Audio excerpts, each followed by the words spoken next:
जय हिंद, जय हिंदी। मैं आरती द्विवेदी स्वागत करती हूँ आप लोगों का इस YouTube चैनल पर। हम हिंदी साहित्य की श्रृंखला में अगला वीडियो लेकर आए हैं। जो कुछ बच्चे पूछ रहे थे मैम ये सिर्फ पीजीटी के लिए है, तो मैंने एक्चुअली में थंबनेल में पहले पीजीटी ही लिखा था, हमने उसके साथ ऑब्लिक में टीजीटी भी लिख लिया। ये पीजीटी, टीजीटी, यूजीसी नेट तीनों के लिए है। जो एग्जाम देना चाहते हैं उसमें इसका लाभ उठा सकते हैं। ये कॉमन सिलेबस है हिंदी साहित्य का, जो सबको पढ़ना ही होता है, वो कोई भी एग्जाम दे। यहाँ तक कि जो पीसीएस वगैरह में भी होता है उनके लिए भी ये इम्पोर्टेंट है। और अब तो बिहार में जैसे ऑब्जेक्टिव है पीसीएस का ऑप्शनल, तो उनके लिए भी फायदेमंद है जो हिंदी साहित्य के साथ ऑप्शनल पेपर रखे हुए हैं बीपीएससी में। हम आदिकाल पढ़ रहे थे, आदिकाल के बारे में हमने जाना था। आदिकाल को किसने आदिकाल नाम दिया, क्यों दिया, इस पर हम चर्चा कर चुके थे। इससे पहले हमने हिंदी साहित्य इतिहास लेखन पर, नामकरण और काल विभाजन पर बात की थी, हिंदी की उत्पत्ति पर बात की थी। आज हम बात करेंगे आदिकालीन साहित्य के रासो साहित्य पर। हम जिस तरह से पढ़ाने वाले हैं, हम आपके साथ थोड़ा सा बोल देते हैं कि हम पढ़ाएंगे आपको जैसे काल वाइज ही पढ़ाएंगे, जैसे सभी पढ़ाते हैं। सबसे पहले आदिकाल है तो हमने आदिकाल पर चर्चा की। इसके बाद हमें चर्चा करना चाहिए थी भक्ति काल पर, लेकिन हम साथ ही साथ आदिकालीन जो साहित्य है, आदिकाल में जो जो कवि हुए हैं, लेखक हुए हैं, उन पर हम बात करने के बाद ही भक्ति काल में प्रवेश करेंगे। और भक्ति काल में भी जब हम पढ़ाएंगे तो भक्ति काल की जो भी कृतियां हैं उन सब पर बात एक साथ ही करते चलेंगे, तो आपको भटकाव नहीं होगा और क्रमबद्धता बनी रहेगी। ठीक है, तो थोड़ा लंबा कोई भी काल थोड़ा बड़ा होगा क्योंकि उसके सारे राइटर्स को हम एक साथ लेके चलेंगे, लेकिन वो आपको बहुत क्रमबद्ध तरीके से होगा और आपकी जो नोट्स होंगे वो बाद में रिवाइज करने में आपको बहुत हेल्पफुल होंगे। आपको इधर उधर भटकना पलटना नहीं पड़ेगा। तो आप हमारे साथ अगर नए जुड़े हैं तो प्लीज चैनल को सब्सक्राइब कर लीजिएगा, वीडियो को शेयर करते रहिएगा। और सबसे बड़ी बात, आप अगर वीडियो देख रहे हैं तो आप इसमें कमेंट्स जरूर लिखिएगा, तो हमें पता चलेगा कि आपको वीडियो कैसा लग रहा है, आपकी क्या हेल्प कर रहा है ये वीडियो, जरूर बताइएगा। ठीक है, आइए हम बात करते हैं आज के टॉपिक पर। आज का जो टॉपिक है हम आपसे जो डिस्कस करने वाले हैं वो है रासो साहित्य। रासो साहित्य, रासो साहित्य पढ़ने से पहले हम जान लें, रासो साहित्य भी हमें दो वर्गों में मिलता है। ठीक है, दो रूपों में मिलता है रासो साहित्य हमें।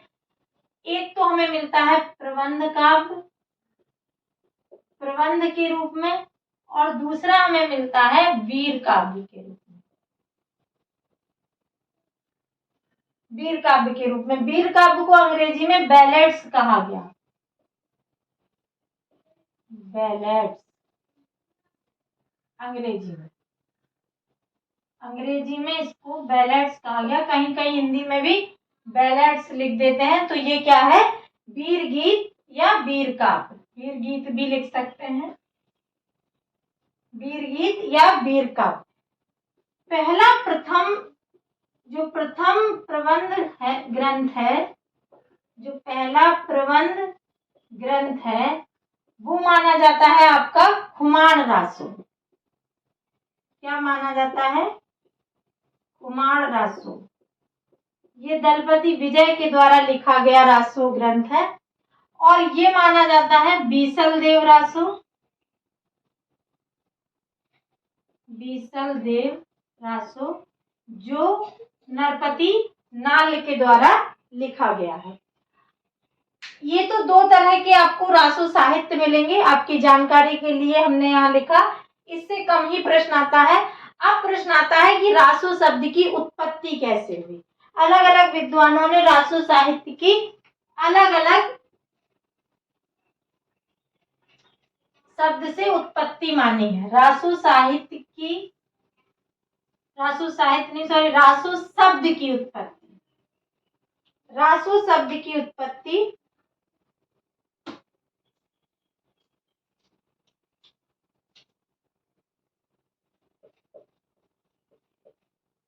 रासो शब्द की उत्पत्ति, हम पूरा सेंटेंस नहीं लिख रहे हैं। आपको अगर सेंटेंस में लिखना है तो आप अपने नोट्स में लिख सकते हैं। रासो शब्द की उत्पत्ति, सबसे पहले गारसा दत्तासी का नाम लेते हैं। गारसा दत्तासी, गारसा दत्तासी ने रासो शब्द की उत्पत्ति राजसूय शब्द से मानी है। राजसूय शब्द से, ठीक है, राजसूय शब्द से गारसा दत्तासी ने क्या माना है? राजसूय शब्द से रासो शब्द की उत्पत्ति मानी। ये पूछे जाते हैं प्रश्न, आप पुराने प्रश्न देख लीजिएगा। हरप्रसाद शास्त्री जी ने, हरप्रसाद शास्त्री जी ने राजयश,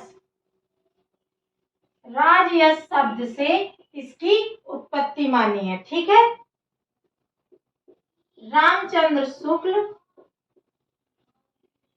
रामचंद्र शुक्ल ने रसायन शब्द से, इन्होंने कहा मूल शब्द रसायन था, रसायन से रास बना और रास से रासो, ठीक है। रसायन से रास बना, रास से रासो बना। और ये किस आधार पर कहते हैं? ये बीसल देव के, बीसल देव रासो के आधार पर कहते हैं। इसमें एक वो मिलता है, लाइन मिलती है इसमें, नाल रसायन आरंभट, नाल रसायन आरंभट के आधार पर।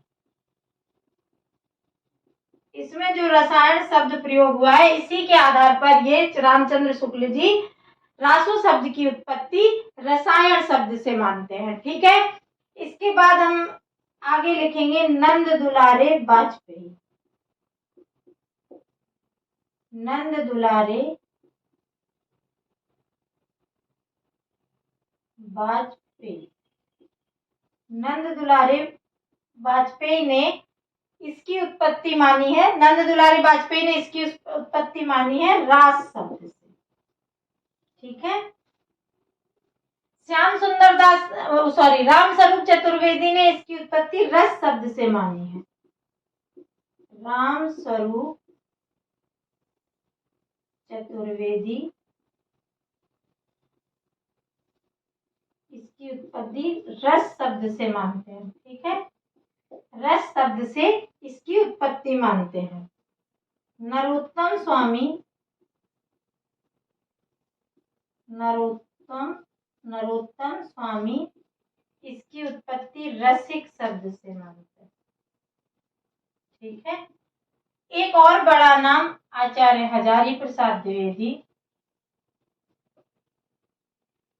आचार्य हजारी प्रसाद द्विवेदी, आचार्य हजारी प्रसाद द्विवेदी रासो शब्द की उत्पत्ति रासक शब्द से मानते हैं, रासक शब्द से, ठीक है। एक और नाम मिलता है, यही लिख दें, काशी प्रसाद जायसवाल, काशी प्रसाद जायसवाल ये रहस्य शब्द से मानते हैं, रहस्य शब्द से। आचार्य हजारी प्रसाद द्विवेदी रासक शब्द से मानते हैं। और ये जो आधार लेते हैं वो आधार है अब्दुल रहमान के संदेश रासक के आधार पर, और अब्दुल रहमान को हमने पहले भी बताया था, आचार्य हजारी प्रसाद द्विवेदी हिंदी का प्रथम कवि भी मानते हैं, हिंदी का प्रथम कवि मानते हैं, ठीक है। रासो शब्द की उत्पत्ति में अलग अलग विद्वानों के अलग अलग मत हैं, हमने सभी लिख दिए हैं, लगभग सभी लिख दिए। कोई एक आध ऐसा हो जो छूटा हो तो नहीं कह सकते, बाकी हमने सारे ही लिख दिए हैं जो इम्पोर्टेंट है। और इनमें से प्रश्न पूछे जाते हैं कि किसने किससे रासो शब्द की उत्पत्ति मानी है। तो गारसा दत्तासी ने राजसूई शब्द से इसकी उत्पत्ति मानी है। हर प्रसाद जी ने राजयश से मानी है। रामचंद्र शुक्ल जी ने रसायन से मानी है और कहा है कि रसायन से रास बना और रास से रासो शब्द बना। इन्होंने इसका आधार लिया है कि बीसल देव रासो के आधार पर इन्होंने ये बात कही। उसमें एक पंक्ति मिलती है, नाल रसायन आरंभट के आधार पर। पूरी पंक्ति तो टफ है, ऐसे आपको याद करने की भी जरूरत नहीं है। इसी के आधार पर इन्होंने इसका बीसल देव रासो का समय भी 1212वीं सदी माना है। उसमें लाइन है 1272 करके ऐसे है जे, तो उसी में एक पंक्ति ये भी है, नाल रसायन आरंभट। बोलने में थोड़ा टफ हो जाता है क्योंकि ये अपभ्रंश भाषा में है, थोड़ा हमारी हिंदी भाषा नहीं है, तो थोड़ा सा टंग में अलग होती है और आपको याद करने की भी आवश्यकता नहीं है। बस ये लाइन याद रखिए, नाल रसायन आरंभट के आधार पर इन्होंने इसको रसायन से इसकी उत्पत्ति मानी है। नंद दुलारी वाजपेयी ने राज शब्द से इसकी उत्पत्ति मानी है। राम स्वरूप चतुर्वेदी ने रस शब्द से इसकी उत्पत्ति मानी है। नरोत्तम स्वामी ने रसिक शब्द से इसकी उत्पत्ति मानी है। काशी प्रसाद जायसवाल ने रहस्य शब्द से इसकी उत्पत्ति मानी है और आचार्य हजारी प्रसाद द्विवेदी ने रासक शब्द से इसकी उत्पत्ति मानी है। और इन्होंने अब्दुल रहमान के संदेश रासक के आधार पर ये प्रमाण दिया और अब्दुल रहमान को ही आचार्य हजारी प्रसाद द्विवेदी हिंदी का प्रथम कवि भी मानते हैं। ठीक है, ये बात तो हुई रासो शब्द की उत्पत्ति पर। अब जो हमारे पास प्रमुख रासो ग्रंथ हैं उनके बारे में हम चर्चा कर लेते हैं, चूंकि प्रश्न पूछे जाते हैं।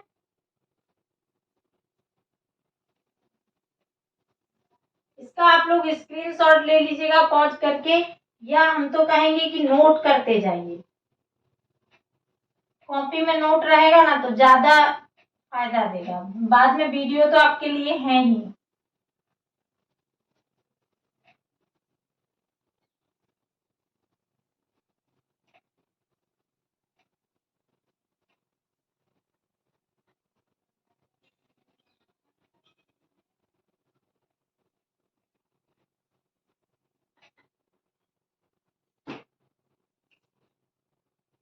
सबसे पहले हम बात करें खुमार रासो।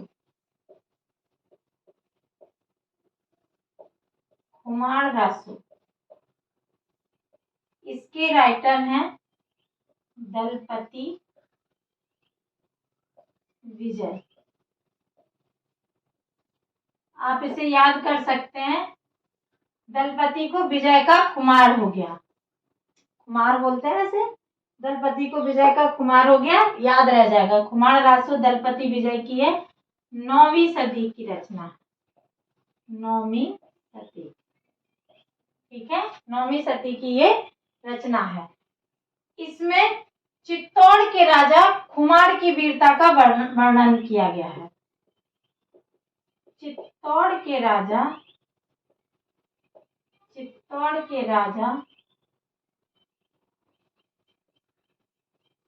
खुमार की वीरता का वर्णन, चित्तौड़ के राजा खुमार की वीरता का वर्णन है। इसकी हस्तलिखित प्रतिलिपि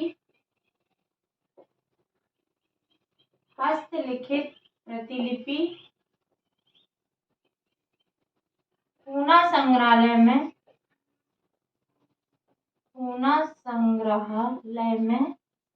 सुरक्षित है।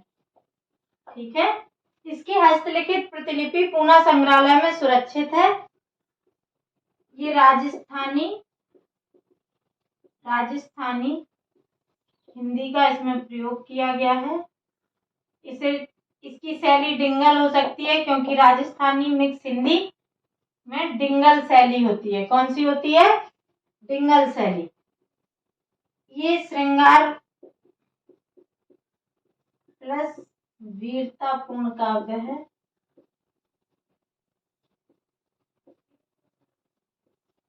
वीरतापूर्ण काव्य, और इसमें जो काव्य रूप में जो छंद इस्तेमाल किए गए हैं उसमें सवैया है, दोहा है, कवित्त है। ठीक है, ये सब इसमें शामिल किए गए हैं। और वही नायिका भेद, नायिका भेद इसमें है। और पता है काव्य लगभग 5000 छंदों का समावेश है, छंदों का समावेश, लगभग 5000 छंदों का समावेश है। ये खुमार रासो के बारे में हुआ, रिवाइज कर लेते हैं। खुमार रासो किसकी रचना है? दलपति विजय की 9वीं सदी की रचना है। कम से कम ये नाम तो याद ही रख लेना कि दलपति को विजय का खुमार था। ठीक है, खुमार रासो दलपति विजय की रचना है। चित्तौड़ के राजा खुमार की वीरता का वर्णन है। हस्तलिखित इसकी प्रतिलिपि पूना संग्रहालय में सुरक्षित है।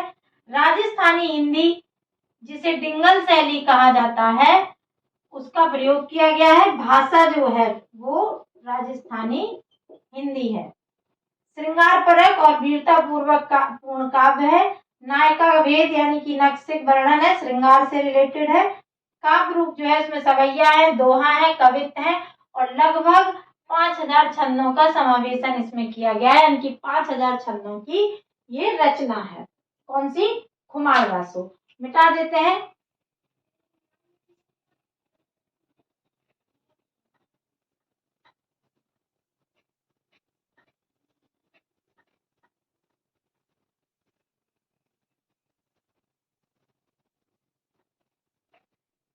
अगली बात करते हैं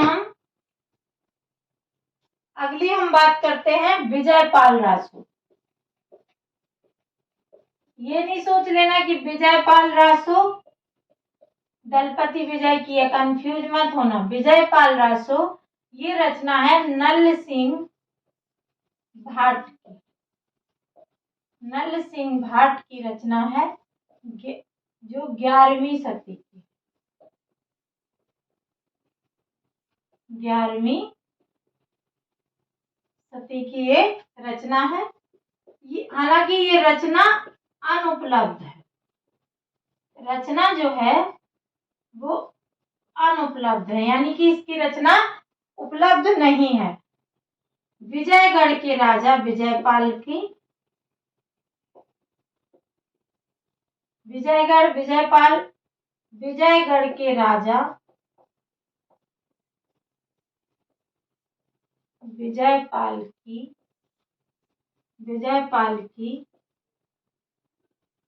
वीरता का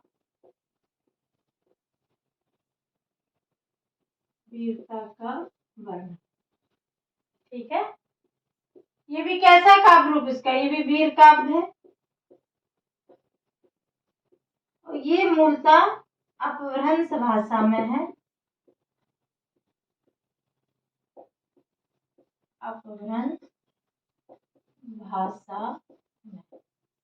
ठीक है, इतना ही जानना है। कम से कम इसके नाम तो जरूर ही याद रखिएगा। विजयपाल रासो नल सिंह भाट की रचना है। ये रचना अनुपलब्ध है, ये आपसे पूछा नहीं जाएगा उपलब्ध है कि नहीं है। विजयगढ़ के राजा विजयपाल की वीरता का वर्णन है, वीर काव्य, मूलतः अपभ्रंश भाषा में है। अपभ्रंश भाषा में ये याद रख सकते हैं, बाकी नाम याद रखना जरूरी है। ठीक है, इसके बाद हम आगे बात करेंगे बीसल देव रासो पर।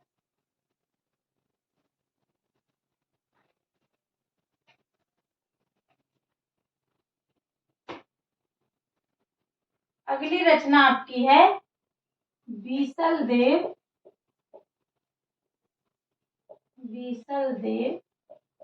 रासो। इसी आधार पर शुक्ल जी ने रासो शब्द की उत्पत्ति रसायन शब्द से मानी है और इसके जो लेखक हैं वो है नरपति नाल। ये आपकी 12वीं शताब्दी की है। कब की है? 12वीं शताब्दी की। नाम जरूर याद रखने हैं। और बीसल देव रासो इम्पोर्टेंट रचना है, इसको आपको याद रखना होगा। इसका काव्य रूप, ये भी वीर काव्य है, श्रृंगार भी है। वैसे वीर और श्रृंगार दोनों ही रासो काव्य की प्रधानता है ही, ठीक है। यह एक विरह परक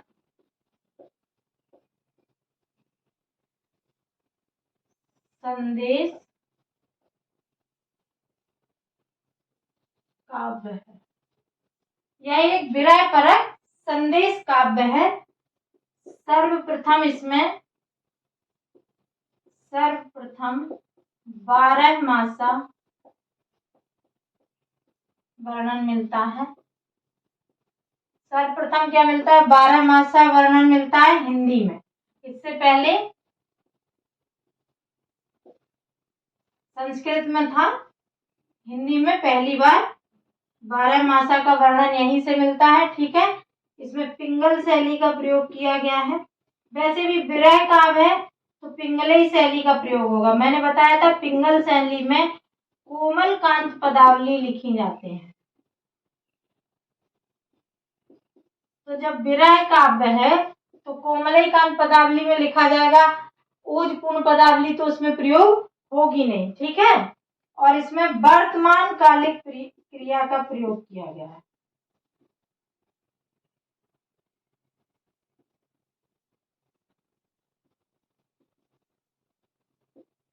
वर्तमान कालिक क्रिया का प्रयोग, ठीक है।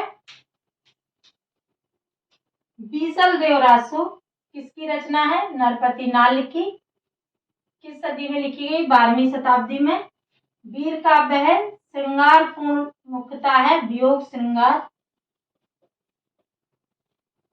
एक विरह परक संदेश काव्य है जिसमें संदेश भेजा जाता है, जैसा कि नागमती वियोग वर्णन में है। सर्वप्रथम 12 मासा वर्णन मिलता है हिंदी में।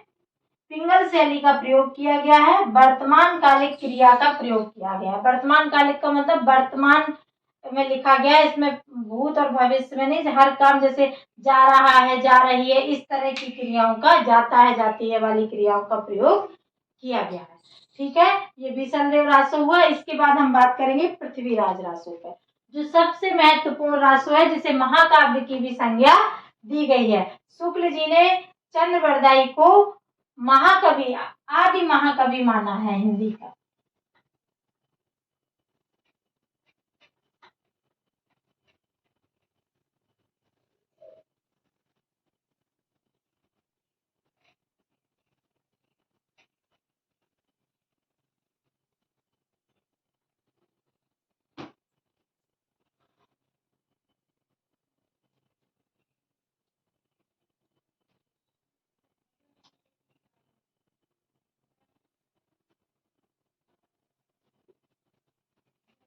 पृथ्वीराज रासो किसकी रचना है? चंद्रवरदाई। 12वीं शताब्दी में ये भी लिखा गया। 12वीं शताब्दी में ऐसा माना जाता है कि पृथ्वीराज रासो का जो उत्तरार्ध है, जो अंतिम भाग है, वो चंद्रवरदाई के पुत्र जल्लड़ ने पूरा किया। इसका उत्तरार्ध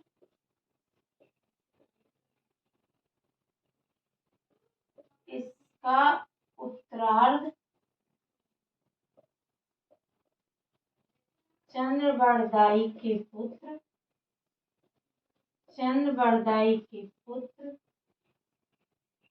जल्लड़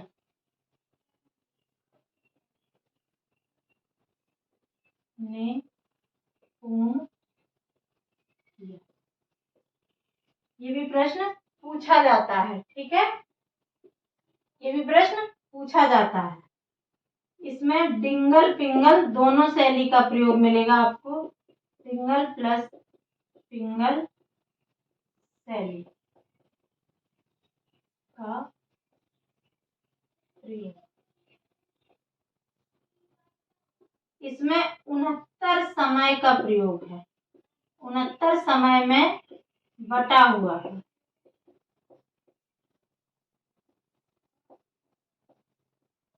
समय क्या है? समय मतलब है सर्ग। जैसे सर्ग होता है ना, खंड कह सकते हैं, सर्ग कह सकते हैं, चैप्टर टाइप से समय का मतलब यहाँ चैप्टर से है। ये 69 समय में या सर्ग में बटा हुआ है, ये भी पूछा जाता है। इसमें 68 छंदों का प्रयोग किया गया है। 68 छंदों का प्रयोग मिलता है। प्रमुखता छप्पय छंद, ये एक छंद का नाम है। छप्पय छंद का प्रयोग मिलता है। छप्पय छंद जो है चंद्रबरदाई का प्रिय ग्रंथ है। चंद्रबरदाई का प्रिय छंद। छप्पय छंद जो है वो चंद्रबरदाई का प्रिय छंद है। और इसमें क्या, पृथ्वीराज रासो में किसका वर्णन है? तो इसमें पृथ्वीराज चौहान का वीरता का वर्णन किया गया है, और साथ ही साथ इसमें पृथ्वीराज चौहान और संयोगिता के प्रेम का भी वर्णन किया गया है। तो इसमें कौन कौन सा वर्णन मिलता है? पृथ्वीराज चौहान के युद्धों का, वीरता का वर्णन, और पृथ्वीराज चौहान और जयचंद की, कन्नौज के राजा जयचंद की पुत्री संयोगिता के प्रेम का वर्णन है। इसीलिए इसमें महत्वपूर्ण कहानी जो है वो कन्नौज का युद्ध है। ठीक है। इसका जो सबसे बड़ा सर्ग है, जो सबसे बड़ा सर्ग है, जिसे समय कहेंगे, सबसे बड़ा सर्ग या समय, वो है कन्नौज का युद्ध। इसे ही मूल कथानक कहते हैं। मूल कथानक इसे ही कहा जाता है। ठीक है। इसकी सर्वप्रथम जानकारी हमें मिलती है कर्नल टॉड के एक ग्रंथ से।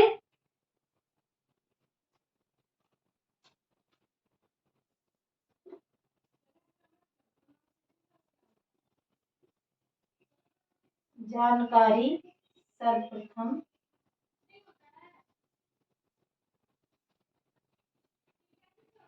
कर्नल टॉड के ग्रंथ, कर्नल टॉड के ग्रंथ से मिलती है। इसकी जानकारी मिटा के ही लिख देती हूँ, इधर स्पेस नहीं बनता, लिखते नहीं बनता है।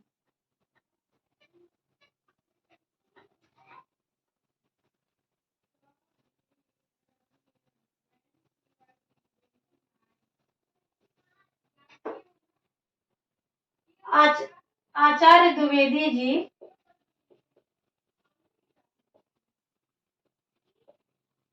आचार्य द्विवेदी जी इसे सुख सुखी संवाद मानते हैं। सुख सुखी संवाद मानते हैं क्योंकि ये इसे अर्ध प्रमाणिक मानते हैं। इस रासो ग्रंथ को ये क्या मानते हैं? अर्ध प्रमाणिक मानते हैं। डॉक्टर नगेंद्र इसे घटना कोश मानते हैं।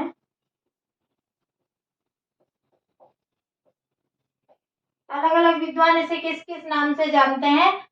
तो डॉक्टर नगेंद्र इसे घटना कोश मानते हैं, और बाबू गुलाब राय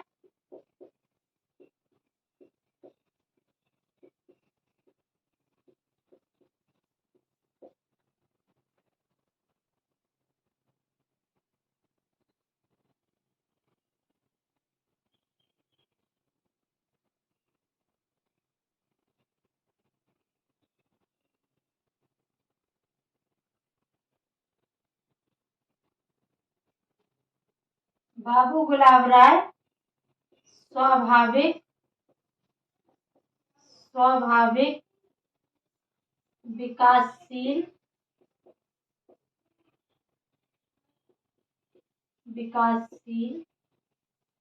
महाकाव्य मानते हैं। स्वाभाविक विकासशील महाकाव्य मानते हैं। श्याम सुंदर दास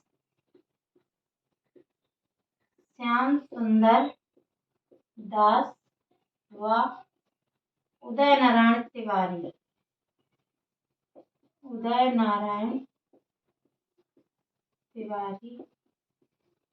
इसे क्या मानते हैं? विशाल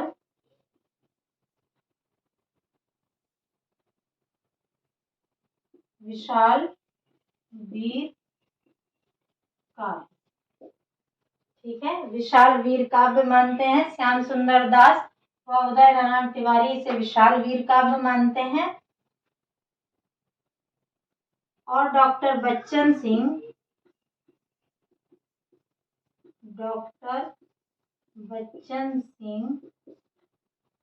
राजनीतिक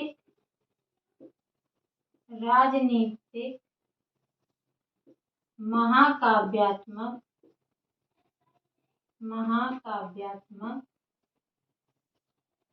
त्रासदी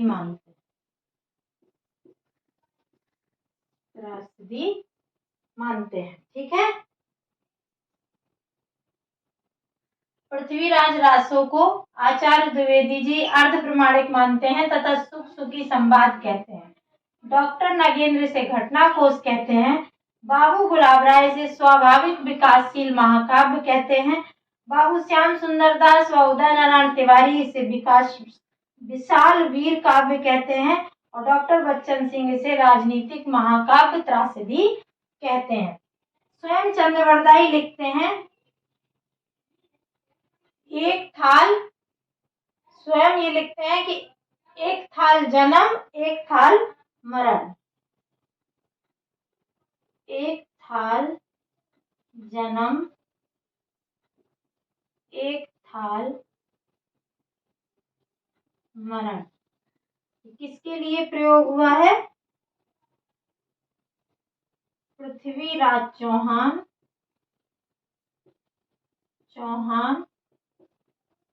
व चंद्रवरदाई।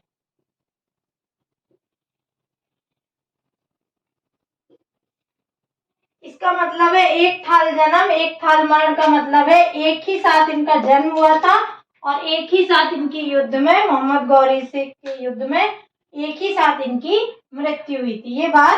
ये लाइन एक थाल जन्म एक थाल मरण खुद चंद्रवरदाई का लिखा हुआ है। ठीक है, इसे मिटा देते हैं। इसके बाद इसकी प्रामाणिकता पर भी सवाल उठाए गए हैं। तो आइए बात करते हैं किस किसने इसे प्रामाणिक माना, किसने नहीं माना।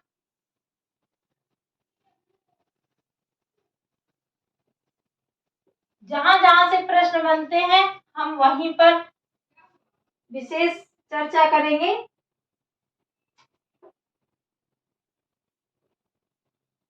पृथ्वीराज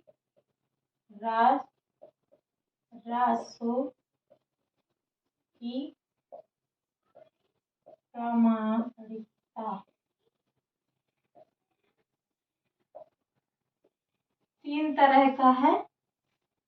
कुछ लोगों ने इसे अप्रामाणिक माना, कुछ ने अर्ध प्रमाणिक माना,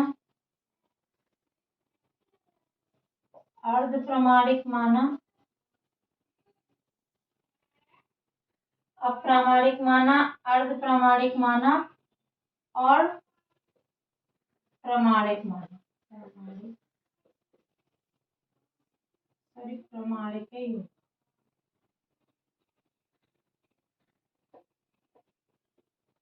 अप्रामाणिक माना, अप्रामाणिक, अर्ध प्रमाणिक और प्रमाणिक माना। ठीक है, सर्वप्रथम इसे जो अप्रामाणिक माना वो बूलर ने माना, डॉक्टर बूलर ने। सर्वप्रथम अप्रामाणिक माना किसने? डॉक्टर बूलर ने। तो किसने अप्रामाणिक माना? डॉक्टर बूलर ने माना। शुक्ल जी ने भी माना, शुक्ल जी ने भी इसे क्या माना, अप्रमाणिक ही माना। शुक्ल जी ने लिखा है, शुक्ल जी ने लिखा है यह पूरा ग्रंथ जाली है, जाली है मतलब फर्जी है। ठीक है, बूलर ने माना, शुक्ल जी ने माना और गौरी शंकर हीरानंद ओझा ने।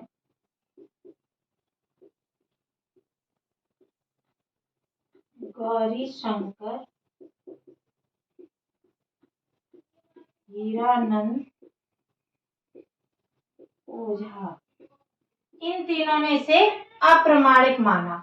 अर्ध प्रमाणिक में अभी हमने बात की थी आचार्य द्विवेदी जी, आचार्य द्विवेदी जी। अगला नाम है सुनीति कुमार चटर्जी, डॉक्टर सुनीति कुमार चटर्जी और जिन विजय सूर्य। ठीक है, सॉरी, मुनि जिन विजय,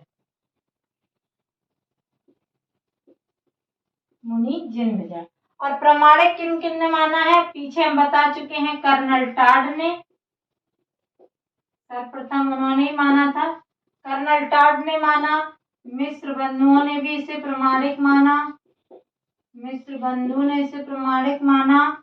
और इसे प्रमाणिक बाबू श्याम सुंदर दास ने माना, श्याम सुंदर दास ने माना। और उपाध्याय सिंह, अयोध्या सिंह उपाध्याय हरिऔध, इन्होंने भी इसे प्रमाणिक माना। किस किसने क्या माना है,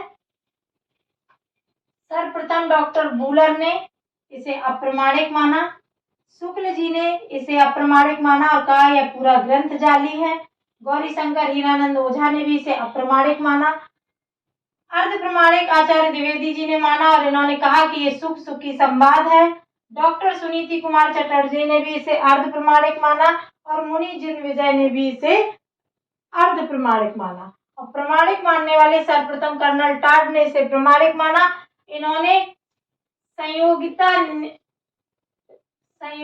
नेम करके एक बुक भी लिखी है, संयोगिता नेम करके एक ग्रंथ भी लिखा है। मिश्र बंधु ने भी इसे प्रमाणिक माना, श्याम सुंदर दास ने, और अयोध्या सिंह उपाध्याय हरिऔध ने भी इसे प्रमाणिक ग्रंथ माना है। अब हमें मूलतः 2 ग्रंथों पर और चर्चा करना है। 4 पर चर्चा कर चुके हैं, खुमाण रासो, विजयपाल रासो, बीसल देव रासो, पृथ्वीराज रासो, और हमने 6 रासो बताए थे, परमाल रासो, और एक और रासो बचेगा आपका हम्मीर रासो। आइए आज रासो ग्रंथ खत्म कर देते हैं।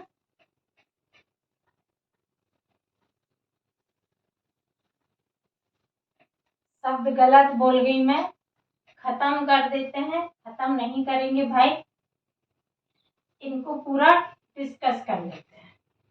ठीक है, अगला है परमाल रासो। क्या है, परमाल रासो किसके द्वारा लिखा गया है, ये लिखा गया है किसके द्वारा, जगनिक के द्वारा, और ये 13वीं शताब्दी में लिखा गया, 13वीं शताब्दी में लिखा गया परमाल रासो। इसी को आलखंड भी कहते हैं। क्या कहते हैं, आलखंड कहते हैं, जो बरसात के मौसम में सावन भादों में विशेष रूप से बुंदेलखंड, कुछ एमपी का क्षेत्र, कुछ पूर्वी उत्तर प्रदेश का क्षेत्र, जिसे अभी भी गाया जाता है। ठीक है, जिसे आल्हा कहते हैं। इसमें महोबा के राजा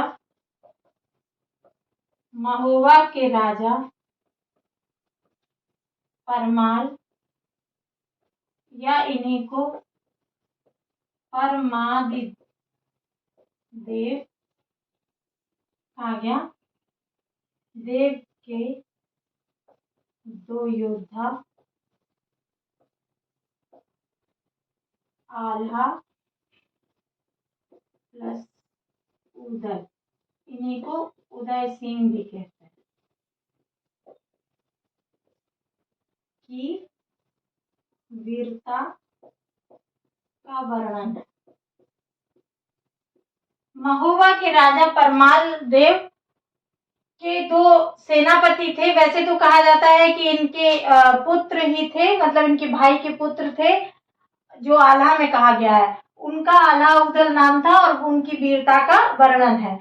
देव कुंवर इनकी माँ का नाम था और इनके पिता का नाम वत्सराज था।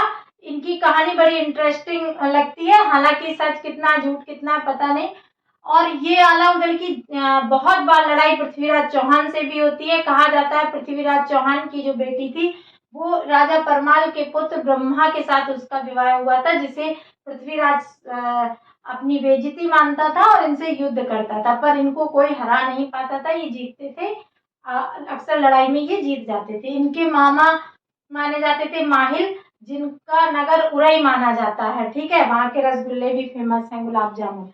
कभी जाना तो उरई के स्टेशन के गुलाब जामुन जरूर खाइएगा, वो आल्हा उदल के मामा माहिल की नगरी है। ठीक है, चलिए आगे बताते हैं। ये तो हुआ इसमें कौन क्या वर्णन था। ठीक है, इसकी जो भाषा है, चूंकि इसमें बुंदेलखंड क्षेत्र की बात आती है तो इसमें बुंदेली भाषा है। इसकी जो भाषा है वो बुंदेली है, बुंदेली का बनाफरी बोल। और इनका वंश भी क्या था, ये भी कहे जाते थे बनाफर वंश के हैं। ठीक है, बड़ा बढ़ा चढ़ा के अतिशयोक्तिपूर्ण वर्णन किया गया है इसमें। इसी में कहा जाता है कि एक को मारे दो मर जाए, तीसर खौफ खाए मर जाए, चौथा मर जाए लाश देख के, पांचवा बिना मौत मर जाए। तो इसमें ऐसे बहुत बढ़ा चढ़ा के वर्णन किया गया है सब चीजों का। इसी में उम्र बताई गई है, 12 बरस नो कुकर जीवे और 13 नो जिये सियार, बरस 18 छत्री जीवे आगे जीवन को धिक्कार। मतलब जर जमीन जोरू के लिए युद्ध थे, मेनली युद्ध किसी की जाकी कन्या सुंदर देखी तापड़ जाए धरी तलवार, मतलब जिसकी भी इनको लड़की सुंदर लग जाती थी उससे विवाह करना होता था, उसी के लिए युद्ध होते थे। तो कहीं ना कहीं ये युद्ध किसी की मतलब विवाह के लिए अधिकतर युद्ध हुए हैं, किसी ना किसी विवाह और गौने के लिए अधिकतर युद्ध हुए हैं। उन्होंने कहा, आला कहते हैं जो मर जाए हैं खटिया पे तो कौआ मरे मांस नहीं खाए, जो मर जाए हैं रण खेतन में तो मर के सीधे स्वर्ग को जाए। इस तरह का वर्णन इसमें आलखंड में जगह जगह मिलता है। ठीक है, और अच्छी लगती है सुनने में। हालांकि सबको थोड़ी बुंदेली भाषा है तो बाहर के लोगों को जो बुंदेलखंड के नहीं है उन्हें कम समझ में आती है, पर ये लोकगीत के रूप में सावन भादों के महीने में गाया जाता है और बड़ा हास्य भरा हुआ होता है, क्योंकि बहुत बढ़ा चढ़ा के वर्णन किया जाता है। किसी भी चीज का सुंदरता का वर्णन होगा तो वो भी अतिशयोक्ति होगा। इसमें बड़ा जादू टोना वाली बात की जाती है कि कहीं कहीं पे काठ की फौज युद्ध करती है। बहुत बड़ा चढ़ा के इसमें वर्णन मिलता है, मतलब अतिशयोक्तिपूर्ण वर्णन है, अतिशयोक्ति रचना बहुत ही अतिशयोक्तिपूर्ण है। ठीक है, और इसका प्रथम जो प्रकाशन हुआ है, इसका जो प्रथम प्रकाशन हुआ है वो फर्रुखाबाद के कलेक्टर ने, फर्रुखाबाद के कलेक्टर चार्ल्स इलियट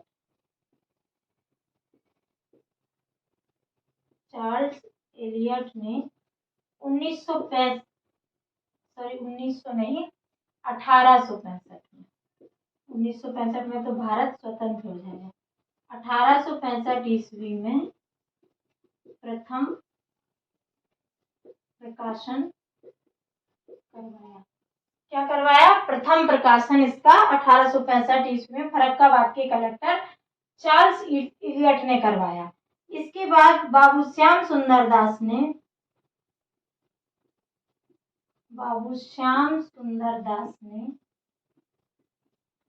पूछ सकते हैं, बाबू श्याम सुंदर दास ने संपादन किया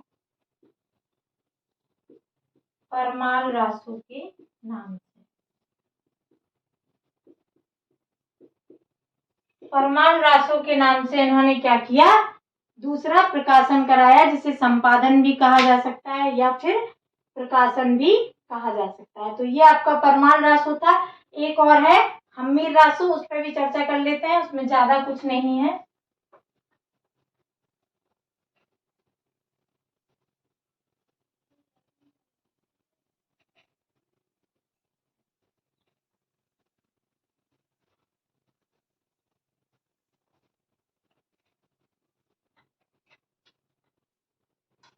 अगला है हम्मीर रासो, इसकी रचना है सारंगधर, 14वीं शताब्दी। शती लिखना या शताब्दी लिखना एक ही बात है, ठीक है, ठीक है। मूल प्रति इसकी भी अनुपलब्ध है, मूल प्रति नहीं है उपलब्ध, मूल प्रति इसकी उपलब्ध नहीं है, अपभ्रंश की रचना है। शुक्ल जी कहते हैं, शुक्ल जी ने कहा है इसके बारे में कि ये अपभ्रंश भाषा की, अपभ्रंश भाषा की अंतिम रचना है, ठीक है। तो ये हुआ आपका हम्मीर रासो। हम्मीर रासो सारंगधर की रचना है, 14वीं शताब्दी की, अपभ्रंश भाषा की है। शुक्ल जी कहते हैं उसकी अपभ्रंश काव्य परंपरा की ये अंतिम रचना है। अपभ्रंश भाषा की जगह काव्य परंपरा लिखते, काव्य परंपरा, भाषा हो सकता बाद में भी इसकी रचना मिलती हो, भाषा नहीं, अपभ्रंश काव्य परंपरा की अंतिम रचना है। तो आज का वीडियो हम यहीं समाप्त करते हैं। एक टॉपिक को एक बार में खत्म करेंगे, बहुत लंबा वीडियो हम नहीं बनाना चाहते, पता नहीं कितना समय हुआ है, देखा नहीं हमने। हम कोशिश करते हैं कि लगभग आधे घंटे का ही वीडियो रहे, थोड़ा बहुत 5-10 मिनट ऊपर नीचे हो सकता है, छोटा रहे, पर हम बड़ा करना नहीं चाहते, पर फिर भी टॉपिक खत्म करना जरूरी था, तो हो सकता है आधा घंटे से ज्यादा हुआ हो, हमने घड़ी नहीं देखी। तो चूंकि अब रासो रह जाता तो ठीक नहीं लगता, इसलिए रासो को कंप्लीट कर दिया।